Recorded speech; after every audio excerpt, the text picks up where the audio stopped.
నమస్కారాలు తెలియజేసుకుంటున్నాను.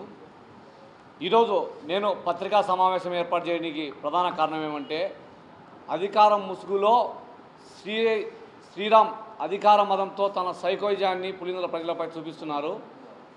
ఆ కార్యక్రమంలో భాగంగానే నాపై ఎటువంటి కేసులు లేకపోయినట్టుగా, ఎటువంటి ఈ తప్పుడు లేకపోయినప్పటికీ కూడా స్టేషన్కు పిలిపించి తను చేసిన పంచాయతీని మళ్ళీ ఆర్డీఓకి అప్పీల్ చేశానని చెప్పి ఇష్టారాజ్యంగా దుర్భాషలాడుతూ నోటి చెప్పలేని విధంగా తిడుతూ ఇష్టారాజ్యంగా దాడి చేశాడు. ఆ దాడిలో భాగంగానే నా చేయి కూడా విరిగి మరియు రక్తస్రావం కూడా అధికంగా కావడం జరిగింది.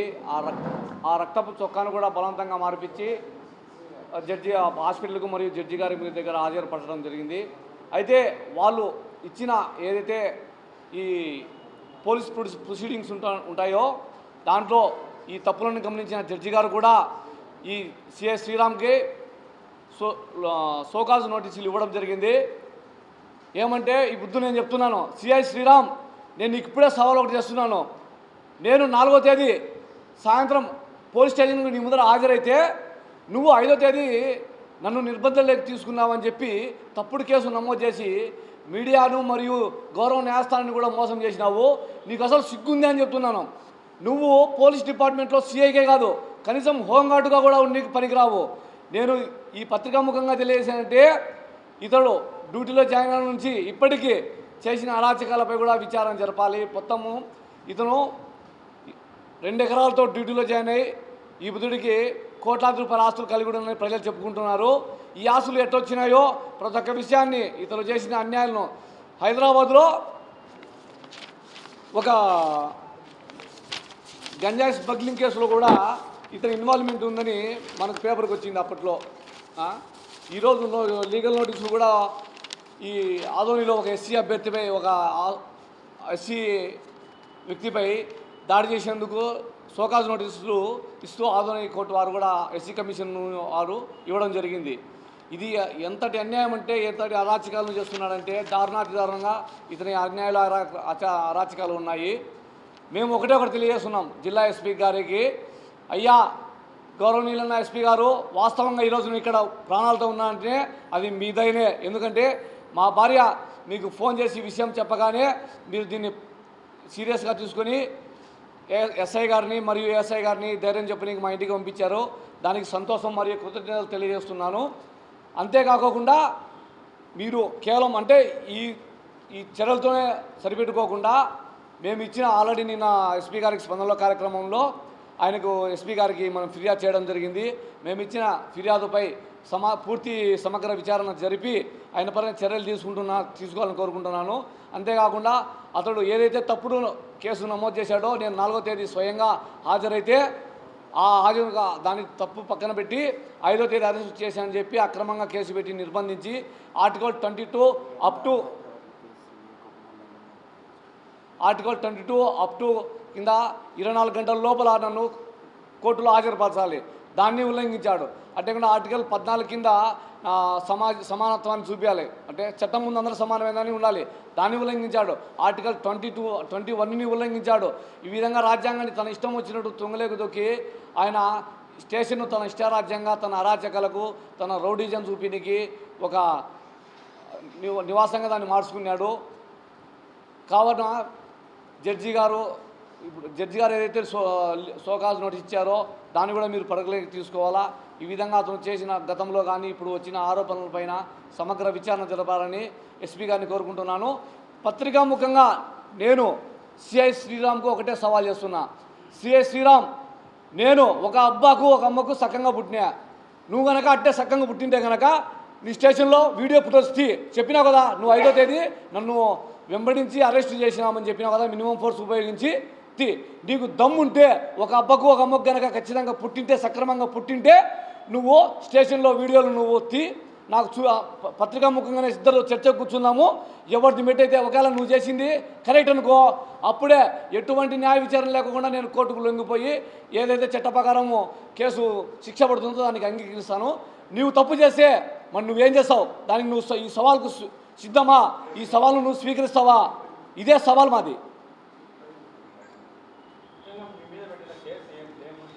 మా మీద పెట్టిన కేసు ఒక సివిల్ విషయము. గ్రామంలో చెప్తారా మా గ్రామంలో ఒక రస్తా విషయం ఉంది. మా కలం పక్కనే. ఆ కలం పక్కన రస్తాను వేరే వాళ్ళు పక్కన స్థలం కొండి, అది పూర్వము బస్సులు పోయే ప్రధాన రస్తా. అటువంటిది వాళ్ళ వన్డీ అడంగల ప్రకారం ఇప్పుడు రిజిస్టర్ చేస్తున్నారు. అప్పుడు ప్రభుత్వ సేకరణల భాగంగా వాళ్ళ భూమి కొంత ప్రభుత్వం లేకపోయింది. కానీ ఇప్పుడు వన్ బేడంగంలో ఉంటే ఇప్పుడు మళ్ళీ మన రిజిస్టర్ వారు రిజిస్టర్ చేస్తున్నారు కదా. అట్నే మొన్న 4 ఏళ్ల కిందట ఒక ఆమె కొని రస్తాను ఆక్రమించాలని చూసింది. దానికి మేము అడ్డుపడుతున్నాము ప్రధానంగా. అందుకని చెప్పేసి ఆమె కూడా మా మీద కేసు పెట్టలేదు. ఆమెతో కూడా బలవంతంగా కేసు పెట్టినాడు. ఆమె కూడా వద్దు సార్ అని భంగపోయింది. మీరు చూడండి, ఆయన ఒక ప్రెస్ మీట్లో వీడియో రిలీజ్ చేసినాడు కదా, ఆమె సంతకం పెడతా అంటే చెయ్యి వణికిందని. ఆ చెయ్యి వణికింది మా మీద భయంతో కాదు, ఏదో మేము తప్పు చేసినామని కాదు. కేవలం శ్రీరాము ఏదైతే భయపెట్టినాడో భయపెట్టి ఆమెను ఎందుకు నాతో పాటు 5వ తేదీ ఉదయం నన్ను కొట్టాడు కదా. ఆ కొట్టినప్పుడు వీడియో ఫుటేజ్ ఉండే. ఆ వీడియో ఫుటేజ్లో ఎవరైతే షేక్ చాందిబీ రిపోర్ట్ ఇచ్చిందో, కంప్లైంట్ ఇచ్చిందని నాతో పెట్టారో, ఆమె కొడుకును కూడా కొట్టితే అతను ఆ బాధను తట్టుకోలేక ఏడ్చడం జరిగింది. ఎందుకంటే వాళ్ళ అమ్మకు భయం పెట్టాలని 5వ తేదీ ఉదయము ఆ పిల్లగాన్ని కొట్టి 5వ తేదీ ఉదయము ఆమెతో 5వ తేదీ సాయంత్రం ఆమెతో బలవంతంగా కంప్లైంట్ ఇప్పించాడు.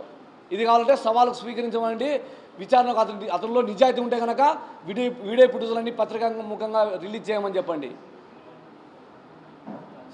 గౌరవ ఎస్పీ గారిని కూడా నేను కోరుతున్నా, ఇది మేము కోరాలంటే చట్టపరంగా కొంత ప్రాసెస్ జరుగుతుంది, ఆలస్యం అవుతుంది. మీరు కనుక దానిపైన చర్యలు తీసుకోవాలంటే 5 నిమిషాల పని. ఆడ కూర్చొని మొత్తం 4వ తేదీ 5వ తేదీ 6వ తేదీ మీరు వీడియోలు తీయండి. సీసీ ఫుటేజ్లు స్టేషన్లో ఏవైతే ఉన్నాయో, మామూలుగా గౌరవ సుప్రీంకోర్టు కూడా స్టేషన్లోని వీడియో ఫుటేజ్లు 18 నెలలు రికార్డులు భద్రంగా పడతామని. అది మరి ఈ రికార్డులు భద్రపరుస్తాడా లేకపోతే ఏమైనా చేస్తాడా అనేది తెలుస్తుంది. అయితే దీనిపైన ఎస్పీ గారు చర్యలు తీసుకుంటే 5 నిమిషాల పని. వీడియో ఫుటేజ్ చూసి ఎవరు న్యాయం ఏందని తేల్చేందుకు కూడా 5 నిమిషాల పని. కాబట్టి మేము ఎస్పీ గారిని ఒకటే కోరుకుంటున్నాము, ఎస్పీ గారు దీన్ని తన స్వీయ పర్యవేక్షణలో విచారణ జరిపి దీనిపైన నిజాలు నిర్ధారించి చర్యలు తీసుకోవాలని కోరుకుంటున్నాం.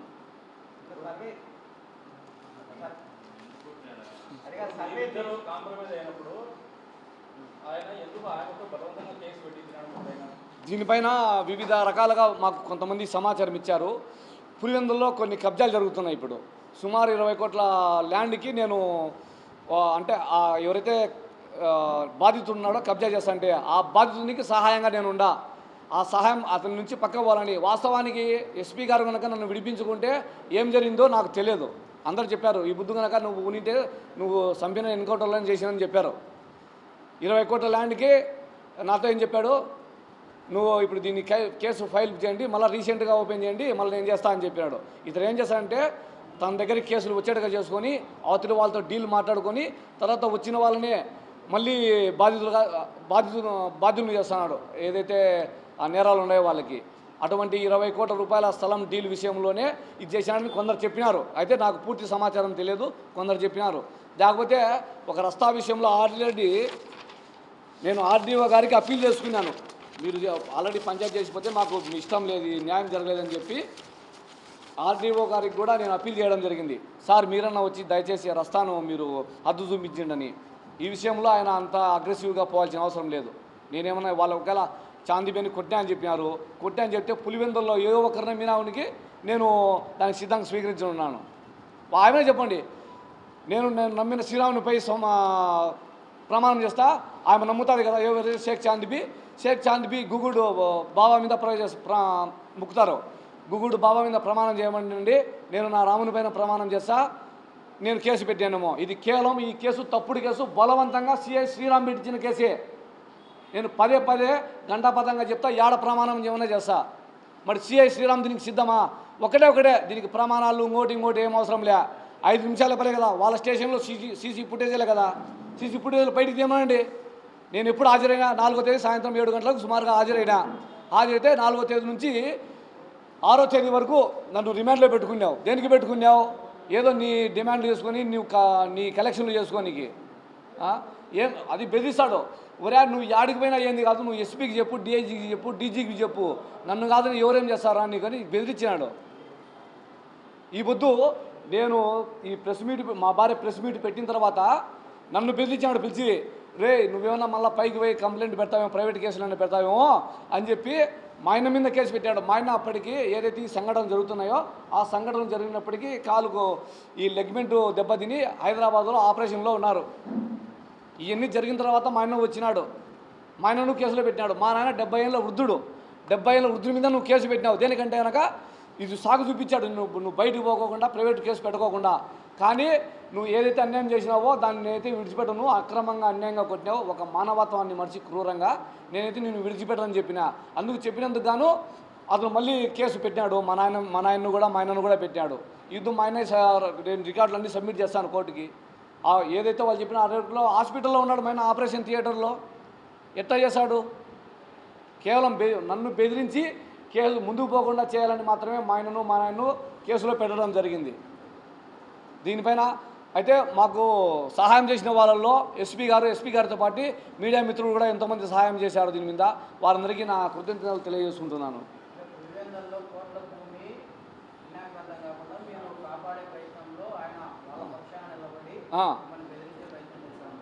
అది ఒకటేని కాదు, అతని ఎన్నో అక్రమాలు ఉన్నాయి, అరాచకాలు ఉన్నాయి.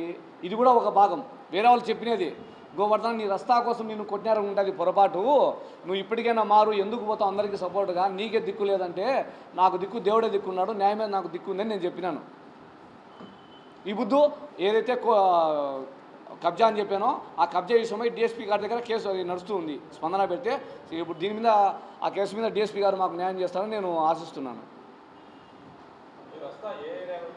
ఉలిమెల్ల గ్రామంలో ఉంది. అది గ్రామరస్తా, అది మా పర్సనల్ కూడా కాదు, మళ్ళీ గ్రామరస్తా గ్రామస్తులందరి విషయంలో. ఏమంటే గ్రామస్తులందరిది నేను కొద్దిగా రాజకీయ ప్రజాసేవ చేసుకుంటుంటాను కాబట్టి అందరూ నాకు అప్పచెప్పారు, నేను పోతుంటాను స్టేషన్లకు కానీ ఏదన్నా కానీ.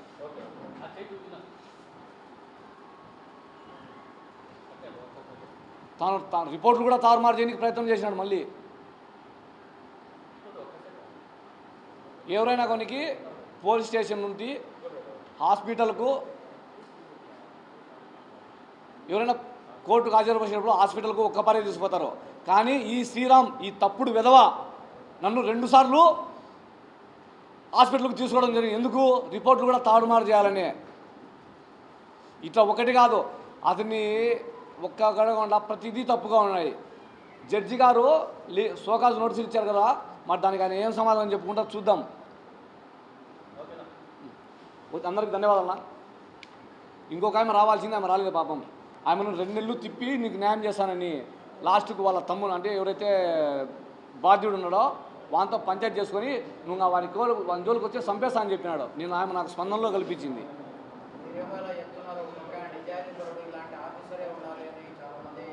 అది నేను కూడా ఒకటి చెప్తున్నాను, ఈ సోషల్ మీడియాలో ఏదైతే చూసాను గతంలో కూడా నేను కూడా లైక్ కొట్టి నేను షేర్ జరిగింది, నేను కూడా హ్యాట్సాప్ కొట్టడం జరిగింది. ఎంతవరకు దూరపు కొండలు నునుపు అనేది పెద్దలు ఊరికనే చెప్పలే, ఇటువంటి వాళ్ళను ఇటువంటి చర్యలను చూసే చెప్పింటారు. ఈ బుద్ధు స్వయంగా నాకే జరిగింది. స్టేషన్లో నిజంగా రోజు ఎంతమందిని కొట్టా చూడండి. ఆడపిల్ల లేదు, ఒక ఆడమా నేను వచ్చింది, ఇంటి పక్కన ఆడవాళ్ళు కొట్టుకుంటారు కదా, ఆ కొట్టుకునే విషయంలో ఆడమను ఈమెను కొట్టాడు. స్టేషన్లో ఒక లేడీ కానిస్టేబుల్ లేరు, ఆడవాళ్ళని ఎట్లా విచారణకు పిలుస్తావు నువ్వు? అది మీకు చట్టం మాకు తెలుసు, సామాన్యులకు నీకు తెలియదా? మరి ఆమెను స్వయంగా బెల్ట్ తీసుకుని కొడితే ఆమె ఆ నొప్పికి తట్టుకోలేక రోధించింది, ఏడ్చింది. మీరు ఒకసారి కనుక్కోండి స్టేషన్లో ఏం జరుగుతుంది. రోజు పొద్దున్న ఖైదీలు ఎవరైతే ఏదైనా వివిధ విషయాల్లో ముద్దాలు ఉంటారో వాళ్ళందరినీ బయటికి తీసుకొచ్చి కొట్టాడు. వాళ్ళైతే ఎవరైనా లోపల దండిస్తారు కస్టడీలో కానీ ఏదైనా, అది చట్టపరమా చట్టము వ్యతిరేకమా అది వేరే విషయము, కానీ లోపల చేస్తారు. ఈ శ్రీరాము తన ఈగోని సాటిస్ఫాక్షన్ చేసుకోవడం కోసము, నేను హీరోనని ప్రజలకు చెప్పడం కోసము పబ్లిక్గా కొడుతున్నాడు స్టేషన్ బయట. మరి ఇది అందరికీ తెలుసు, కాకపోతే ఏదో ఆయన న్యాయం చేస్తున్నాడు అనుకున్నారు, కానీ లోపల జరిగే విషయాలు ఎవరికి తెలియవు. ఈ బుద్ధు నాకు తెలిసింది కాబట్టి నేను బయటికి పెడుతున్నా. ఈ బుద్ధు నీ విషయమై సంపూర్ణ విచారం లేదంటావా? నేను అబద్ధాలు చెప్తామంటే లై డిటెక్టర్ టెస్టుకు, నార్కో టెస్టుకు నేను సిద్ధం. సిఐ శ్రీరామ్ సిద్ధమా? చెప్పండి. మీరు అంటారు కదా సిఐ శ్రీరామ్ మంచోడు, ఆయన నీతిపరుడు, న్యాయవంతుడు అని ప్రజలందరూ ప్రచారం చేశానని. నేను చెప్తానా, నార్కో టెస్టుకు తర్వాత లై డిటెక్టర్ టెస్టుకు నేను సిద్ధం. శ్రీరామ్ను సిద్ధమని చెప్పండి. దీనికి కూడా ఈ సవాల్ కూడా నేను సిద్ధమే. మరి సిద్ధమేనా శ్రీరాము? వాడు ఒక విధవ, తప్పుడు విధవ. వాడు అసలు సిఐకే కాదు, హోంగార్డ్ డ్రెస్ చేసుకుని కూడా అర్హత లేదు వానికి. దీనిపైన ఎస్పీ గారు విధుల్లోంచి స్వత్తమే తొలగించాలి. ఇప్పుడు 2 ఎకరాలతో ప్రయాణమైన ఆయన జీవితము ఇప్పుడు ₹1 కోట్ల ఆస్తిలోకి వచ్చింది. ఎట్టొచ్చింది అది? ఇట్లా అన్యాయం చేయబట్టే కదా, ఇట్లా ల్యాండ్ సెటిల్మెంట్ చేయబట్టే కదా. ఆయన చెప్పాడు సిఐ ప్రమోషన్ అప్పుడు 90 లక్షల రూపాయలు నా మామ గిఫ్ట్ డీడ్ ఇచ్చాడని. 90 లక్షల గిఫ్ట్ డీడ్కి ఆయన ఏమన్నా పారిశ్రామికవేత్తనా, లేకపోతే వ్యాపారవేత్తనా, లేకపోతే ల్యాండ్ లార్డా, ఇన్ని చూపాలి మనకి. దీనిపైన కూడా ప్రభుత్వం, మన ఆంధ్రప్రదేశ్ ప్రభుత్వం విచారణ జరపాలా. అంటే ఇంకోటి ఇతని ఇంటెన్షన్ ఏంటంటే భవిష్యత్తులో ఇతను ఎంపీగా నిలబడాలా, రాజకీయాల్లో వాళ్ళని కోరుకుందని ఈ ప్రచారం. అంటే ఒక రాజకీయ నాయకునికి మించి, పార్టీలకు మించి గ్లోబల్ ప్రచారం చేసుకుంటున్నాడు ఇతను. సహజంగా ఎవరికి ఇంత సోషల్ మీడియా ఫాలో అంటే ఇంకో డౌట్ మీ పత్రికా ముఖంగా నాకు వచ్చింది మీరు చెప్పిన దానికి. వాళ్ళ దేశంలో ఎంతోమంది పోలీస్ డ్యూటీ కలెక్టర్లు కానీ వివిధ ప్రభుత్వ ఉద్యోగులు విధి నిర్వహణ చేస్తున్నారు. అందరూ ప్రతి ఒక్కరు అంటే వాళ్ళు వ్యక్తిగతంగా ఏదైనా సమాజం చెప్పాల్సిన విషయాన్ని కొటేషన్లో చెప్తాడు. కానీ ఇతని డ్రెస్సులో ప్రతి ఒక్కటి సోషల్ మీడియా రీల్స్. ఇదేమన్నా రీల్స్ చేసేవాడా? ఇదే నటుడు ఏమన్నాడు? నటుడు కాదు కదా. ఒక డ్యూటీ, ఒక ప్రభుత్వ అంటే రాజ్యాంగబద్ధంగా విధులు నిర్వహించే ఒక ఉద్యోగే కదా. అతని విరోధం ఏంది? ఏదైనా కంప్లైంట్ వస్తాయా, న్యాయం నీ పరిధిలో ఉంటే న్యాయం చేయి, లేకపోతే అది ఎక్కడ సాల్వ్ అవుతుందో అక్కడికి పంపించాలా. అదే కదా అతని విధి. రీల్స్ చేయమని నీకు డ్యూటీ ఇచ్చింది, నీకు జీతం ఇచ్చేది ప్రభుత్వము, ప్రజల సొమ్ముతో నువ్వు రీల్స్ చేసుకొని ఫోకస్ కానికే. ఇదే వాడు చేసే డ్యూటీ. తప్పుగా అనుకోవద్దండి. నాకు జరిగిన అన్యాయకి రగిలిపోతున్నా. ఆడికి నేను ఎంతో నా మనసును నిబ్బరపరుచుకొని చెప్తాను. ఆడికి ఎట్లా కొట్టాడంటే ఎవరు కొట్టిండరు. ఏ తీవ్రవాదులను లేదా ఏ డెకాయిట్లను కొడతారే అంతకన్నా మించి కొట్టినాడు. పాపము ఎంతోమంది పోలీసులు సార్ కొట్టాకండి సార్ బంగపోతే వాళ్ళని ఏ ఒక్కరిని కూడా లెక్కలే చేయలే. వాళ్ళని కూడా తీసినాడు. ఏమ్రా నువ్వు నన్ను తక్కువ చేస్తావు అందరు సీఏ మాదిరి, నన్ను ఏం చేస్తావురా, నువ్వు ఏం బీక్కుతావురా? ఆ లాంగ్వేజ్ అసలు అది మనం వినలేము. అది ఒక బాధ్యత గల అధికారి నుంచి ఆ పదాలు వస్తాయి. అందులో ఈ శ్రీరామ్ నుంచి ఆ పదాలు వస్తాయంటే ఎవడూ ఎక్స్పెక్ట్ చేసినాడు. అంత అసలు సమాజానికి ద్రోహం. వీన్ని కనుక ఇప్పుడు ఇదే పరిస్థితుల్లో మనం వదిలినామంటే వాడు చెప్పలేము. ఏదో రాజకీయంగా ఎతికిన ఇప్పుడు ఈ సర్కిల్ వరకే అన్యాయం జరుగుతుంది. వీడు సీఐగా ఉంటే వీడు పొరపాటున ప్రజలు నమ్మి వీడు చెప్పిందే నిజమని నమ్మి వీనికి ఏదైనా ఇంకా పెద్ద బాధ్యతలు అప్పచెపితే మొత్తం సమాజమే నాశనం అవుతుంది. పోలీస్ వ్యవస్థ కూడా అందరూ ఇన్ని ఆదర్శం చేసుకుంటారు. అరే ఇంగిట చేసుకుంటే మనం కూడా బాగా సంపాదించుకోవచ్చురా, ఏం చేసినా ఏం కాదురా అని. కాబట్టి నాకు సహకరించిన మీడియా వారికి, నన్ను రిలీజ్ కానికి ప్రముఖ కారణమైనటువంటి ఎస్పీ గారికి ధన్యవాదాలు తెలియజేసుకుంటాను.